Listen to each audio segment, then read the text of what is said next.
नमस्कार दोस्तों। अगर आप एनएसएसओ का डेटा सेट यूज़ करके अपनी रिसर्च करना चाहते हैं तो आपके मन में कुछ बेसिक से डाउट होंगे। आपका सबसे पहला डाउट तो ये होगा कि जो इन्फॉर्मेशन आपको चाहिए क्या वह इन्फॉर्मेशन उस पर्टिकुलर राउंड में अवेलेबल है जो राउंड आप यूज़ करना चाहते हैं।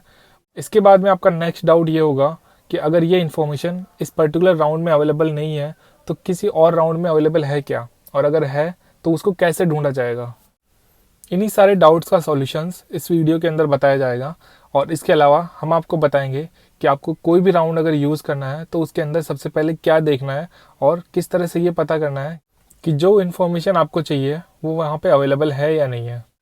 सबसे पहले हम आपको ये बता देते हैं कि एनएसएसओ के सारे राउंड गवर्नमेंट ऑफ इंडिया के द्वारा करवाए जाते हैं और ये बहुत ज़्यादा ऑथेंटिक होते हैं।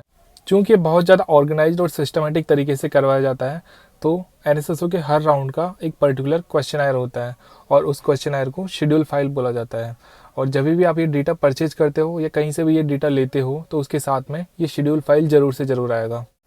अब अगर आप किसी भी राउंड के ऊपर काम करना स्टार्ट करते हैं तो सबसे पहले उसकी क्वेश्चनर वाली फाइल देखिए जिसको शेड्यूल फाइल बोला जाता है, और उसके अंदर देखिए कि क्या क्या इन्फॉर्मेशन एनएसएसओ ने सर्वे की है, उसको कैसे कैसे सर्वे किया है, कितने डिटेल लेवल के अंदर सर्वे किया है और उसको इस पर्टिकुलर राउंड के अंदर कैसे ऑर्गेनाइज किया गया है। तो ये शेड्यूल फाइल यूजुअली 15 से 20 पेज की होती है और एनएसएसओ के ऑलमोस्ट सारे के सारे राउंड्स के अंदर ये कंपलसरीली दी हुई होती है। अब आपके मन में एक बेसिक सा डाउट होगा कि क्या एनएसएसओ हर राउंड के अंदर डिफरेंट डिफरेंट क्वेश्चन यूज़ करता है। तो इसका जवाब यह है कि एनएसएसओ हर राउंड के अंदर एक पर्टिकुलर सब्जेक्ट को कवर करता है। वो सब्जेक्ट या तो यूनिक हो सकता है या रिपीटेटिवली भी हो सकता है। अगर वो पर्टिकुलर सब्जेक्ट या जिस एरिया के ऊपर सर्वे किया जा रहा है वो रिपीट हो रहा है तो क्वेश्चन भी रिपीट हो सकती है। जैसे एम्प्लॉयमेंट अनएम्प्लॉयमेंट के अंदर एक सर्वे किया गया और उसी के ऊपर वापस फिर से 5 साल या 4 साल बाद में सर्वे किया गया तो वो क्वेश्चनायर रिपीट हो सकता है, लेकिन हो सकता है कुछ माइन्यूट चेंजेस उसमें किए गए हों। अब अगर आपको यह चेक करना है कि ये पर्टिकुलर क्वेश्चनायर या शेड्यूल फाइल रिपीट हुई है या नहीं हुई है तो इसके लिए दो तरीके हैं। पहला तरीका तो ये है कि आपको शेड्यूल फाइल के आगे जो नंबर दिया हुआ है नंबर चेक करना है। अगर वो नंबर दो अलग अलग राउंड्स के अंदर सेम है तो समझ लीजिए कि वो रिपीट हुआ है पूरा का पूरा क्वेश्चनायर। जैसे एम्प्लॉयमेंट अनएम्प्लॉयमेंट के लिए शेड्यूल 10 यूज़ किया जाता है और अगर नेक्स्ट वाला जो एम्प्लॉयमेंट अनएम्प्लॉयमेंट का राउंड हुआ है उसके अंदर भी शेड्यूल 10 है तो समझ लीजिए कि पूरा का पूरा क्वेश्चनायर रिपीट हुआ है।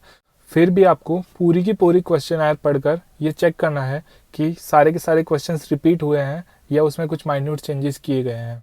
दूसरा तरीका यह है कि जो डेटा के साथ में इंस्ट्रक्शंस मैनुअल्स और डेफिनेशंस की फाइल्स आई हुई है, जो एडिशनल फाइल्स है सपोर्टिंग फाइल्स, उनको पढ़ना है। उनको पढ़ने से आपको पता चल जाएगा कि ये पूरी की पूरी चीज़ें रिपीट हुई है नहीं हुई है।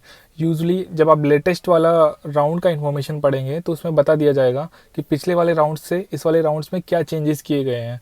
इससे आपको पता चल जाएगा कि पुराने वाले एनएसएसओ के राउंड में और नए वाले जो एनएसएसओ के राउंड है उसके अंदर क्या डिफरेंस है। अब अगर आपकी पूरी की पूरी रिसर्च या पूरी की पूरी थीसिस सिर्फ एनएसएसओ की किसी पर्टिकुलर राउंड के ऊपर ही डिपेंडेंट है तो आपको ये एडवाइजेबल है कि उसका जो पूरा का पूरा मैनुअल और इंस्ट्रक्शन है उसको पूरा पढ़िए, जो कि अराउंड 100 पेज का होता है। और उसके अलावा जो डेफिनेशंस और कंसेप्ट की फाइल होती है वो भी पढ़िए, वो अराउंड 20 पेजेस की होती है। और इसके अलावा जो क्वेश्चन आए होते हैं वो तो पढ़ना मस्ट ही है। ये सारा पढ़ने से आपको डेटा के ऊपर ज़्यादा कॉन्फिडेंस आएगा और आप उसको अच्छे से यूज़ कर पाएंगे।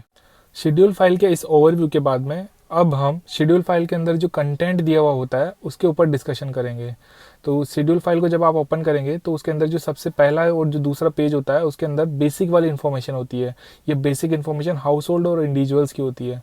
तो जैसे फर्स्ट वाला पेज है तो उसके अंदर आपको ना हाउस होल्ड की बेसिक इन्फॉर्मेशन दी जाएगी। उसके अंदर बताया जाएगा कि कौन से स्टेट के अंदर सर्वे किया गया है, कौन से डिस्ट्रिक्ट के अंदर किया गया है, उसका कौन सा वाला जोन है, फिर उसके अंदर जो पर्टिकुलर कौन सा विलेज है, ये सारी चीज़ें इन्फॉर्मेशन की दी हुई होती है। यह शुरू की बेसिक इन्फॉर्मेशन सारी की सारी जो शेड्यूल फाइल्स होती हैं डिफरेंट डिफरेंट राउंड्स की सबके अंदर सेम होती है, चाहे राउंड किसी भी ऑब्जेक्टिव के ऊपर किया गया हो। इस बेसिक इन्फॉर्मेशन में यह भी बताया जाता है कि परिवार के अंदर कितने लोग हैं, कितने लोगों की एज 15 साल से ज़्यादा की है, और परिवार की कास्ट क्या है, रिलीजन क्या है।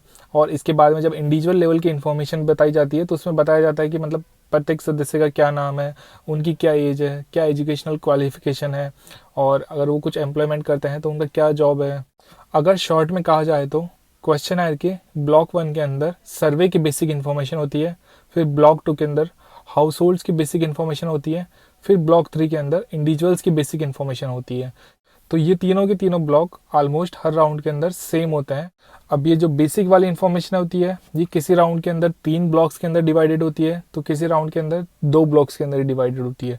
तो इसके लिए आपको जो राउंड आप यूज़ कर रहे हैं वो वाला राउंड की पर्टिकुलर क्वेश्चनरी देखनी होती है। अब बेसिक इन्फॉर्मेशन वाले शुरू के ब्लॉक्स के बाद में जितने भी ब्लॉक्स होते हैं उनके अंदर डिफरेंट इन्फॉर्मेशन होती है, और ये इन्फॉर्मेशन राउंड के ऑब्जेक्टिव के ऊपर डिपेंड करती है। जैसे एम्प्लॉयमेंट और अनएम्प्लॉयमेंट का राउंड है तो सारी की सारी इन्फॉर्मेशन उसी के ऊपर पूछी जाएगी। अब आपको राउंड से जो पर्टिकुलर वाली इन्फॉर्मेशन चाहिए उस वाली इन्फॉर्मेशन के लिए जो बचे हुए ब्लॉक्स होते हैं, जैसे ब्लॉक 3 के बाद में जितने भी ब्लॉक्स या ब्लॉक 2 के बाद में जितने भी ब्लॉक्स हैं, उन ब्लॉक्स को देखिए और उनमें पता कीजिए कि क्या आपके वाली इन्फॉर्मेशन अवेलेबल है उसमें। अब जितने भी क्वेश्चनरी के अंदर पूछे जाते हैं उन सबके आंसर जो फाइनल डेटा होता है उसके अंदर मिलेगा, लेकिन उसके अंदर सिर्फ कोड के अंदर दिया होगा। तो जैसे कोड होंगे 1 2 3 4 ऐसे कुछ भी, तो उन कोड्स का क्या मीनिंग है वो भी इसी शेड्यूल फाइल के अंदर आपको देखना पड़ेगा। जैसे यहाँ पे पूछा गया कि आपका कास्ट क्या है, तो SC ST OBC और जनरल है, तो वहाँ पे जो फाइनल डेटा होगा उसके अंदर वो कोड ही बताया जाएगा। जैसे 1 2 3 4 या 1 2 3 9 ऐसे कुछ कोड दिया होगा, तो उस कोड का क्या मीनिंग है वो आपको यहीं पे देखना होगा। तो शेड्यूल फाइल के अंदर आपको वो वाली इन्फॉर्मेशन मिल जाएगी जिसके थ्रू आप पूरा का पूरा डेटा ट्रैक कर सकते हो। तो डेटा की कोडिंग के लिए भी आपको शेड्यूल फाइल का यूज़ करना है। सो इन ओवरऑल डेटा की अवेलेबिलिटी, डेटा की कोडिंग और डेटा के ऑर्गेनाइजेशन के बारे में डिटेल के अंदर आपको जानने के लिए आपको क्वेश्चनर या जो शेड्यूल फाइल होती है उसको देखना होता है।